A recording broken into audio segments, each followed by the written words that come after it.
Good afternoon. Today's topic is socialization and personal disorganization. And today we are going to cover these two topics on the basis what is socialization. First, we are going to discuss about what is socialization. Socialization का मतलब means हम लोग अगर देखें तो socialisation वो चीज़ है जो हम लोग सोसाइटी के अंदर मीन्स अकॉर्डिंग टू हम लोग क्या करते हैं कि एक ह्यूमन बीइंग होने के बाद हम उसे किस तरीके से मोल्ड करते हैं। मोल्ड मतलब कि उसके अंदर नई नई चीज़ों को डेवलप करना, हैबिट्स को, एटीट्यूड्स को, या फिर हम हिंदी में कहते हो संस्कार और सब जो होते हैं, ये सब चीज़ों को हम लोग एक इंसान के अंदर लेकर आते हैं ताकि वो जो है मतलब कि सोसाइटी के अंदर रहने के काबिल हो सके या फिर सोसाइटी के लोगों के साथ रह सके, उसे हम कहते हैं socialization. The meaning of socialization is human being is gradually moulded into social being and learns social ways of acting feeling. This process of moulding is called socialization. मतलब कि अपने आप को सोसाइटी के अंदर किस तरीके से मोल्ड करना है, अपने आप को सोसाइटी के अंदर किस तरीके से फिट करना है, ये जो चीज़ें होती हैं उस चीज़ को हम क्या कहते हैं, सोशलाइजेशन कहते हैं। अकॉर्डिंग टू एंडरसन और पार्कर, सोशलाइजेशन वो प्रोसेस है, वो लर्निंग प्रोसेस है जिसके अंदर हम डेवलप करते हैं पर्सन के हैबिट्स को, एटीट्यूड्स को, ताकि वो हम क्या कर सके, एक इंसान को दूसरे इंसान से डिफ्रेंशिएट कर सके। क्योंकि हम सोसाइटी में जैसे भी देखते हैं, हम जब भी हम लोग सोसाइटी में बात करते हैं तो हम उनकी क्वालिटीज़ को, किसी भी इंसान के बारे में बात करते हैं तो हम स्पेशली उसकी सोशल क्वालिटीज़ को लेकर बताते हैं कि बड़ों के साथ किस तरीके से इंटरेक्ट करता है, कितना अच्छा है। तो ये सब चीज़ें जो है एक इंसान को दूसरे इंसान से डिफ्रेंशिएट करती है, उसे हम कहते हैं सोशलाइजेशन, जो कि बहुत इंपॉर्टेंट है एक ह्यूमन बीइंग की लाइफ के अंदर। नेक्स्ट, ऑकबर्न के अकॉर्डिंग जो है सोशलाइजेशन वो प्रोसेस है जिसके अंदर इंडिविजुअल लर्न करता है to conform the norms of the group. Group के जो नॉर्म्स है, ग्रुप की जो वैल्यूज़ है, जो नॉर्म्स और वैल्यूज़ जो होते हैं वो चीज़ें हैं जो हम लोग के अपनी फैमिली और उसे सीखते हैं, और उस चीज़ को आगे तक मीन्स वो रूल्स एंड रेगुलेशन सोसाइटी के जो हम लोग लर्न करते हैं ताकि हम किसी एक सोशल ग्रुप के अंदर रह सके, एग्जिस्ट कर सके। ठीक है। नेक्स्ट जो होता है इम्पॉर्टेंस ऑफ सोशलाइजेशन। इम्पॉर्टेंस क्या है सोशलाइजेशन का? सबसे पहला, सोशलाइजेशन जो है हेल्प करता है हमारे नॉर्मल रूल्स एंड रेगुलेशन, हमारी वैल्यूज़ को सर्वाइव करने में और डेवलप करने में। मतलब कि सोशलाइजेशन क्या है, अगर हम लोग एक नॉर्मल ह्यूमन बीइंग हैं, हमें सोसाइटी के अंदर सर्वाइव करना है तो हमें उस सोसाइटी के रूल्स एंड रेगुलेशंस को अडॉप्ट करना होगा, हमें अपनी वैल्यूज़ की रिस्पेक्ट करनी होगी। ये सब चीज़ें होगी तभी हम क्या कर सकते हैं, सोसाइटी के अंदर रह सकते हैं, अपने आप डेवलपमेंट कर सकते हैं। और हर एक ग्रुप के अंदर, फॉर एग्ज़ाम्पल अगर हम लोग स्टेट वाइज ग्रुप्स देखते हैं तो हर स्टेट के अंदर अलग अलग नॉर्म्स है, अलग अलग रूल्स एंड रेगुलेशंस है। तो उन सब चीज़ों को जो फॉलो कर कर जो चलाया जाता है उसे हम कहते हैं सोशलाइजेशन। ये एक इम्पॉर्टेंट है कि हर ग्रुप के अकॉर्डिंग हम अपने आप को डेवलप कर सकें, क्योंकि ह्यूमन बीइंग्स वो होते हैं जो माइग्रेट करते रहते हैं एक वन प्लेस से अनदर प्लेस तक। तो डिफरेंट ग्रुप्स के अंदर हम लोग कांटेक्ट करते हैं, तो उन ग्रुप्स के अंदर उनकी नॉर्म्स वैल्यूज़ की रिस्पेक्ट करना बहुत ज़रूरी है। तो अगर सोशलाइजेशन होगा तो हम ये चीज़ें अडॉप्ट करना, इन चीज़ों के बारे में जानना समझना ज़रूरी समझेंगे।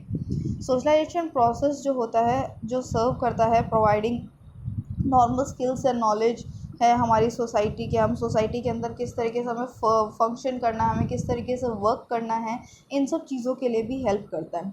ठीक है। इसके अलावा जो है हमारा, जैसे कि फॉर एग्ज़ाम्पल अगर मैं किसी सोसाइटी के अंदर हूँ, हमारे जो रोल्स और एक्टिविटीज़ है, मैं किसी सोसाइटी के अंदर हूँ तो मेरा उस सोसाइटी के रिस्पेक्ट, मतलब कि मेरा उस सोसाइटी के साथ क्या रूल्स एंड क्या वैल्यूज़ है, हम मेरी सोसाइटी के साथ क्या रिस्पॉन्सिबिलिटीज़ है, ये सब चीज़ों का ध्यान रखना बहुत ज़रूरी है। सोशलाइजेशन जो सोशलाइजेशन होता है, मतलब कि एक इंसान, अगर मेरे पापा सोशलाइज्ड हैं या फिर मेरे पेरेंट्स सोशलाइज्ड हैं, तो वो क्या करेंगे, एक जनरेशन से दूसरे जनरेशन अपनी जो वेल सिविलाइज्ड और जो कैरेक्टर्स है वो अपने बच्चों को भी ट्रांसफ़र करेंगे। ठीक है। तो हमारे पेरेंट्स, मतलब कि ये जो सोशलाइजेशन वाली जो कैटेगरी या फिर क्वालिटीज़ जो है वो एक जनरेशन से दूसरे जनरेशन ट्रांसमिट होती रहती है। नेक्स्ट आता है प्रोसेस ऑफ सोशलाइजेशन। अब सोशलाइजेशन किस तरीके के प्रोसेसेस के थ्रू होता है? सबसे पहला होता है इमिटेशन। इमिटेशन का मतलब किसी की नकल उतारना।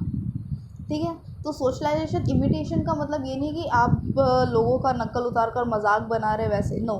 इमिटेशन का मतलब किसी बड़ों को देखकर हम कुछ नई चीज़ों को सीखना। फॉर एग्ज़ाम्पल, अगर हम लोग अपने बड़े भाई बहनों को देखते हैं तो वो बड़ों के पैर छूते हैं, तो वो एक इमिटेशन है। हम भी उनकी तरह कॉपी करते हैं कि बड़ों के पैर छूना, बड़ों को नमस्ते बोलना, बड़ों के साथ रिस्पेक्ट से बातें करना, मतलब कॉपी कर कर कुछ नई, कुछ अच्छी आदतों को सीखना, उसे हम कहेंगे इमिटेशन। जो सोशलाइजेशन प्रोसेस के लिए बहुत इंपॉर्टेंट होता है कि हम लोग कॉपी करते हैं तो वो चीज़ें क्या करते हैं, हम लोग सीखते हैं उन लोगों से कुछ अच्छी आदतों का सीखना, जो सोशल डेवलपमेंट में हेल्प करता है। Next is suggestion. Suggestion means कि हम लोग कई चीज़ों के अंदर, कुछ प्रॉब्लम्स के अंदर हम लोग जो सोशली जो सजेशंस लेते हैं, एक दूसरे के साथ डिस्कस करते हैं, दैट इज़ द सजेशन। जो कि ज़रूरी नहीं है कि वो फिक्स्ड हो या फिर पर्टिकुलर हो, that can be vary from person to person, मगर सजेशन वो जो सोशल डेवलपमेंट में हेल्प कर रहा हो। नेक्स्ट आता है identification. Identification means according to the कि हमें किस जगह पे किस तरीके से हमें वर्क करना है, हमें किस तरीके से कहाँ पर बोलना है, अपने बिहेवियर एटीट्यूड्स को आइडेंटिफाई कर कर उसके अकॉर्डिंग वर्क करना, उसे हम कहेंगे identification. Last is the language. Language किस तरीके से हेल्प करता है। फॉर एग्ज़ाम्पल, अगर हम सोसाइटी के अंदर हम छोटे बच्चे थे और छोटे बच्चे क्या करते हैं, बड़ों की लैंग्वेजेस को देखकर सीखते हैं। आप कर कर बात करना, तुम कर कर बात करना, रिस्पेक्ट से बात करना, बड़ों के सामने फालतू ना बोलना, ये सब चीज़ें क्या होती हैं, ये बच्चे हम बड़ों को देखकर सीखते हैं। सेम वैसे ही अगर हम लोग किसी को अब्यूज़ कर रहे हैं तो वो क्या होगी, एक abusing language is the disrespect of the social person. हम किसी का डिसरिस्पेक्ट नहीं कर सकते हैं। तो जिस तरीके से हम लोग जो लैंग्वेज हम यूज़ करते हैं, सेम उन्हीं लैंग्वेजों को देखकर बच्चे भी बड़े होते हैं। टिल नाउ अगर हम लोग किसी न्यू जगह पे जाते हैं, वहाँ पर हमें लैंग्वेज का पता है, किस लैंग्वेज में किसकी रिस्पेक्ट की जाती है, इस लैंग्वेज में किस वर्ड का मतलब रिस्पेक्ट है। तो ये सब चीज़ें क्या करती है, सोशल वेलबींग के अंदर सोशलाइजेशन में हेल्प करती हैं। तो this is the process, first imitation, then suggestion, identification and language. These 4 things are very important in process of socialization. Next we comes to the agencies of socialization. Agencies of socialization का मतलब ये है कि हम कहाँ कहाँ से socialisation के लिए सीख सकते हैं, पढ़ सकते हैं। First is the family, that is the most important part of our life. Family एक ऐसी जगह है जो बच्चा पैदा होने के बाद कुछ टाइम बाद जब बड़ा होता है, बोलना सीखता है, जब इमिटेट करना सीखता है, तब उस टाइम पे हमें क्या करती है, फैमिली हमें एजुकेट करती है। सबसे पहले जब फर्स्ट पर्सन जो होता है जो हमें सोशलाइजेशन के बारे में बताता है, that is our parents, grandparents. ये लोग जो होते हैं, हमारे एल्डर्स जो होते हैं, ये लोग करते हैं। तो सोशलाइजेशन में सबसे पहला जो होता है family. Next is Pir group, मतलब कि हम अपने ही जो ग्रुप के जो होते हैं, सेम एज के ग्रुप के लोग जो होते हैं, वो एक दूसरे से जो चीज़ें सीखते हैं for the socialisation, not to disorganise the socialisation but to organise the society, that is the thing, peer group. Then schools में टीचर्स है, कॉलेजेस में टीचर्स है, वो आपको नई नई चीज़ें सिखाती है। मॉरल एजुकेशन सबने पढ़ा होगा स्कूल्स के अंदर, जिसके अंदर हम मॉरल वैल्यूज़ के बारे में पढ़ते थे कि बड़ों की रिस्पेक्ट करनी है, हमें सोसाइटी के अंदर किसी को अब्यूज़ नहीं करना है, हर एक के साथ प्यार के साथ रहना है। तो ये सब चीज़ें क्या है, सोशलाइजेशन में हेल्प करती है। Next is coming mass media. Mass media means through serials, through cartoons और सब जो होते हैं, आप लोग टीवी देखते हो, रेडियो सुनते हो, उन सब के थ्रू जो है कॉमिक्स पढ़ते हो, उन सब के अंदर जो है कुछ अच्छी अच्छी वैल्यूज़ जो चीज़ें सिखाई जाती है, उन चीज़ों को ग्रैस्प करना। एंड देन वर्क प्लेस, जहाँ पे आप वर्क कर रहे हो, अपने सीनियर्स के साथ किस तरीके से बात करना है, अपने जूनियर्स के साथ किस तरीके से बात करना है, कहाँ पर किसको कितनी वैल्यूज़ देनी है, ये सब चीज़ें किस में हेल्प करती है, आपको सोशलाइजेशन में हेल्प करती है।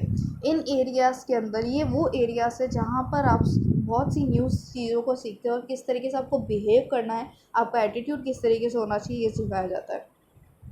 Next we are going to personal disorganization. Personal disorganization मतलब जब कोई पर्सन अपने आप को उस सोसाइटी के अंदर मॉडिफाई नहीं कर पाता है, मोल्ड नहीं कर पाता है, तो उसके अंदर धीरे धीरे मेंटली डिस्टर्बेंसेस और बहुत सी ऐसी एक्टिविटीज़ होनी शुरू हो जाती है जो क्या करता है, उसको भी डिस्टर्ब करता है, साथ साथ सोसाइटी की जो ऑर्गेनाइजेशन है उसे भी डिस्टर्ब करता है। उसे हम कहते हैं पर्सनल डिसऑर्गेनाइजेशन।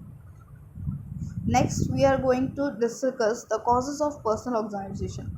कॉजेज़ मतलब कि क्या क्या रीजंस है जिसकी वजह से पर्सनल डिसऑर्गेनाइजेशन होता है। फर्स्ट कॉज ये होता है कि वो एक जो इंडिविजुअल होता है वो सोसाइटी के साथ जो है कॉपरेट नहीं कर पाता, फेल हो जाता है कि उसका किस तरीके से सोसाइटी के साथ कॉपरेशन होना है।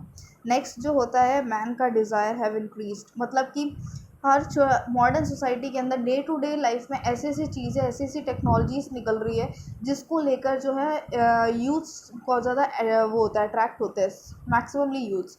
तो वो क्या करते हैं, उन चीज़ों को लेकर बार बार कि हमें वो चाहिए, हमें वो चाहिए, जो उनकी डिमांड्स है वो इंक्रीज़ होती रहती है। जब वो इंक्रीज़ डिमांड होती है तो वो उस डिमांड को फुलफ़िल करने के बहुत से रीज़न्स ढूंढते हैं, जिससे कि एक तरीके से पर्सनल डिसऑर्गनाइजेशन हो सकता है।